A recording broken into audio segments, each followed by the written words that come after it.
Something like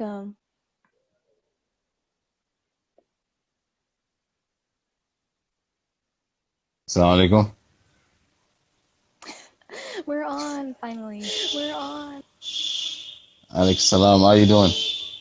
Walaikum salam. I'm good. Walaikum How are salam. I'm you? good. How are you? Alhamdulillah, good. Sorry about that. This is when you have problems with technology over here. I am definitely Yeah. sorry about that. I know it's Fajr time over there. Um, but thank you for sticking around and trying to work through it. Yeah. Yeah, of course. Definitely much appreciated. Now the only issue here obviously is my live people that join me on live will not be able to see it through this unless they join. Let me see if I can just get them to everybody join the live over here. Okay, at my guest page. Okay, I will type it for you here once I. Okay.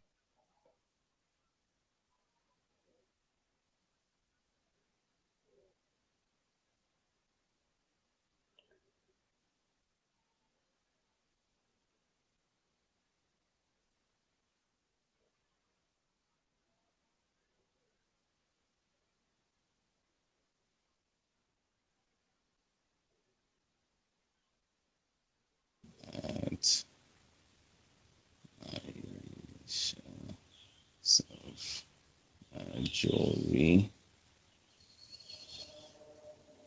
Okay. Okay. I'll just leave it on here so people can see as we speak. But anyway, let's start all over again. Let's start all over again, inshallah. Assalamu alaikum. How are you doing? Walaikum. I'm good. How are I'm you? good. How are you? Alhamdulillah, alhamdulillah, good. Before we start, let me turn on this light because I can't be seen this way.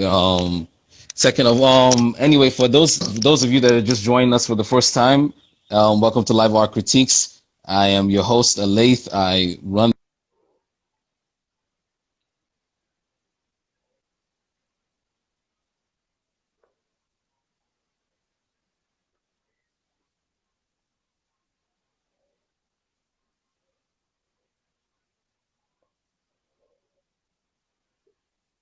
on them, right? And for me to use my platform to give them more light.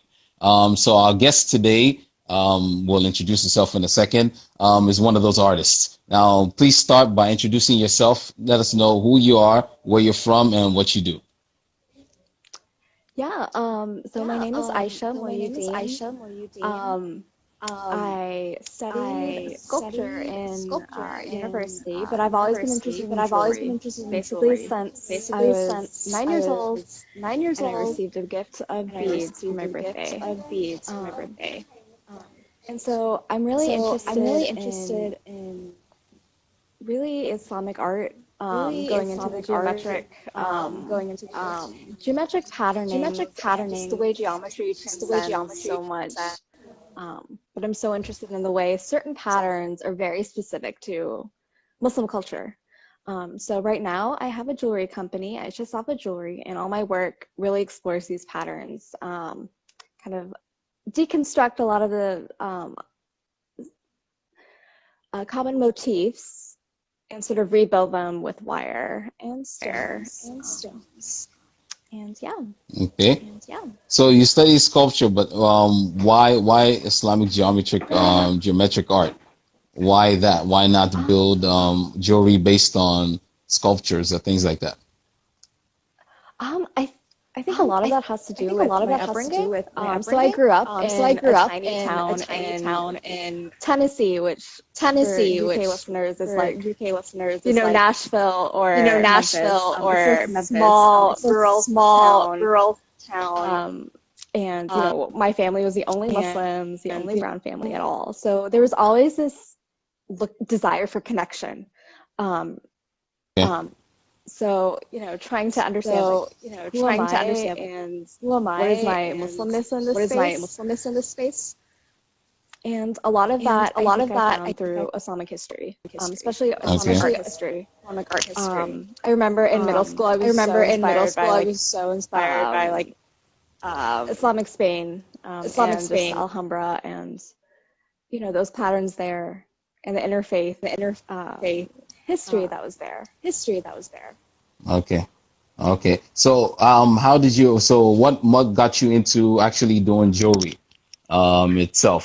Did you actually go to, any jewelry school, a design school, or, why jewelry in particular? So I'd always been making jewelry through high school, and I'd like sell them at the masjid for charity and stuff. But before I Okay. started university, I was intending to go for architecture. I took a metalsmithing class, and that opened my world because suddenly it became an actual career opportunity. Okay. That it was a major that you could actually study. So I did what I could through sculpture. And knew that I wanted to design jewelry. Because jewelry is like the accessible Okay. sculpture, you know? It's like a Yeah. it's a very public art form, but very intimate.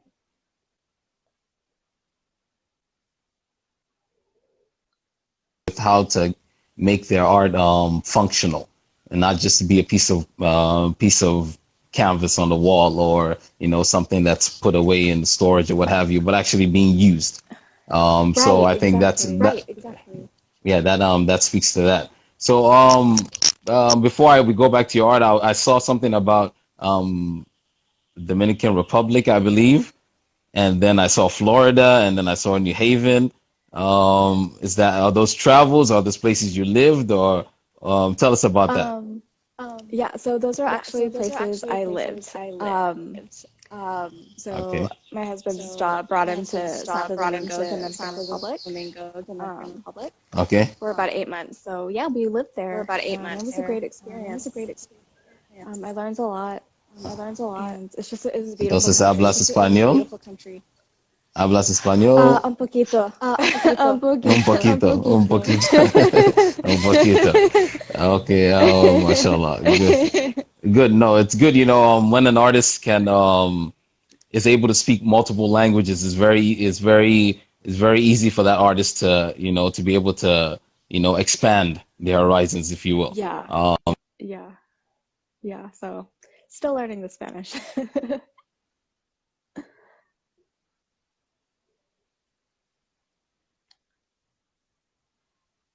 Yeah.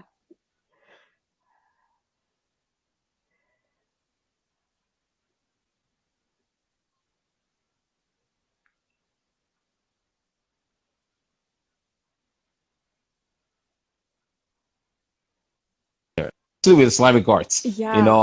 they're not as popular as regular, different regular forms of art. So it's the more we can get out there, the better. Yeah. So definitely use the It's just Spanish. accessibility. Definitely use the Spanish. Now I've seen that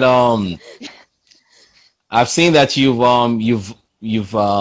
been doing a lot of pop-up shops and what have you.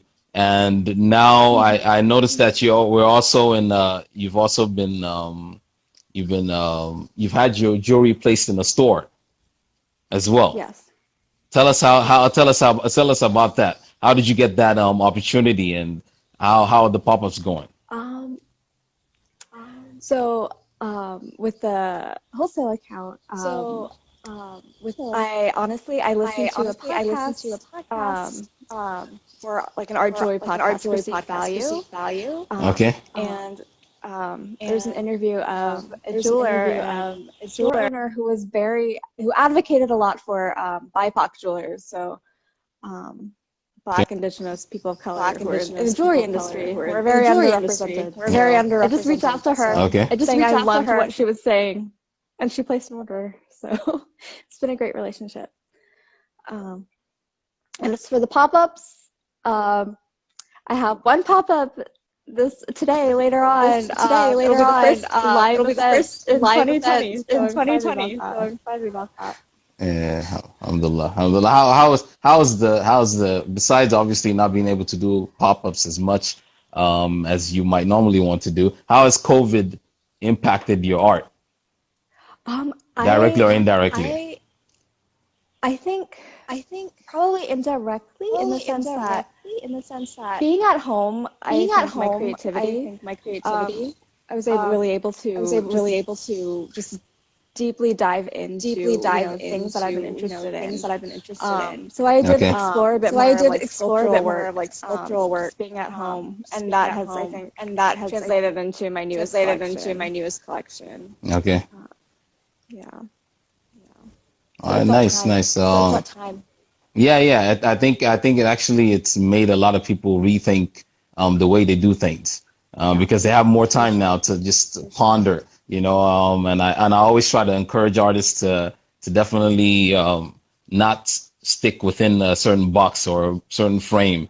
Always try to experiment because that's when you actually do something unique. Exactly. Yeah. So yeah. Go ahead. I think Go it's ahead. so hard to just box ourselves in sometimes. Like, I'm so interested in the Islamic art and the geometry, but sometimes I forget that I have other interests outside of that. Yeah. So this summer has been a great time to sort of explore those interests. Good. Now, the motifs that you use, where do you take these from? Are these motifs that you create yourself, or are you being taken from historic places? Where you get them from? So when I first began,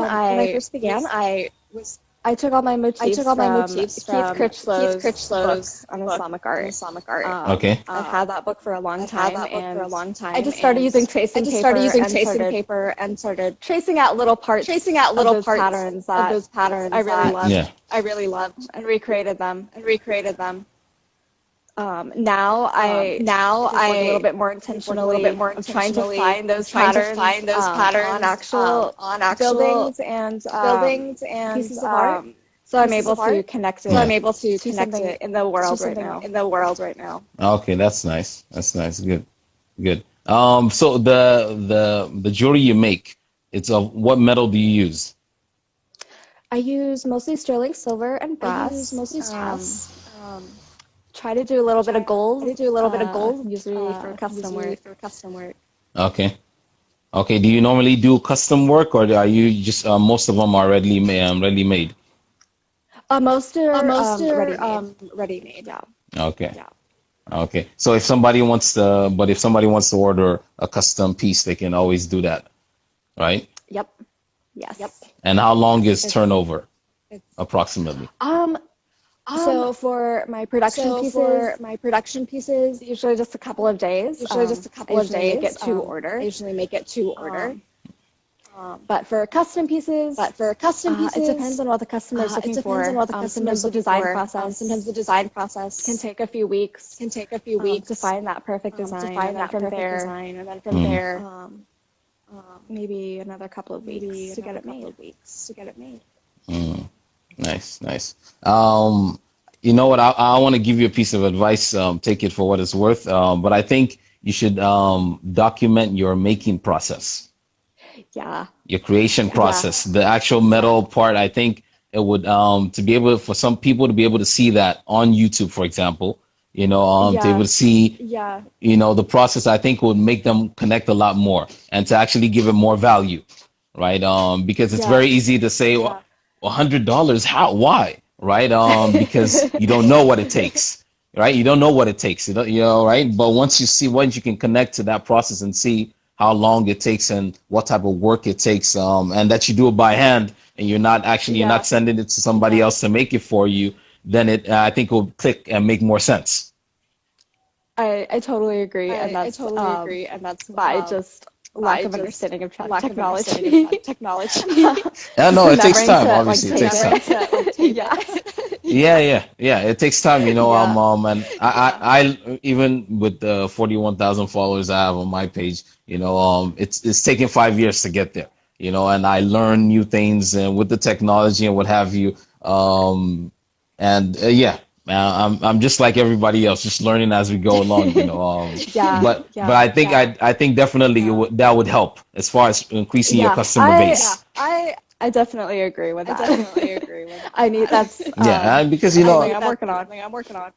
Yeah, and people, and not just for people that want to buy it, but people that want to learn as well. People that appreciate how things are made by hand these days. Right. A lot of things that we're used to now are made by machines, right? So there's no skill or art seen in it, right? But if we see somebody like us making it, then we appreciate it a little bit more. Yeah. Yeah, for Definitely. sure. There's just a connection. There's just a connection. Yeah, definitely, right? And just like you were saying with the buildings and taking them from buildings and what have you, and maybe you want people to follow that journey from finding the perfect, That's very true. the perfect geometric pattern, selecting it, and then translating it into a piece of jewelry. Whether it's gold, why did you choose gold? Why did you choose silver, etc.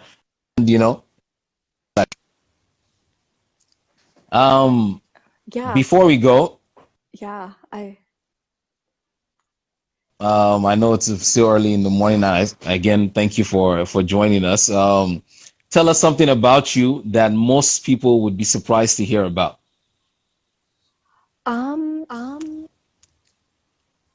Most people would be surprised to hear about. I'm going blank right now. I can give you an example. Oh, go ahead. If you got something, go ahead. So I'm a third generation Tennessean. Okay. So my mother was born and raised in Tennessee as well. So being Southern is kind of like a big part of who I am. Tennessee. That's a part of the states I've never been to. I grew up in California myself, but and actually I've never been out east. Probably once I've been to New York. Yeah, you should come. And it's probably as far as the structure of the state, it's probably similar to Tennessee in the sense that housing a lot more spread out, probably, right? And you have a lot more. It's not congested. Yeah, unlike New York or what have you, where it's all congested. Yeah, it's rural for most of the state. Yeah.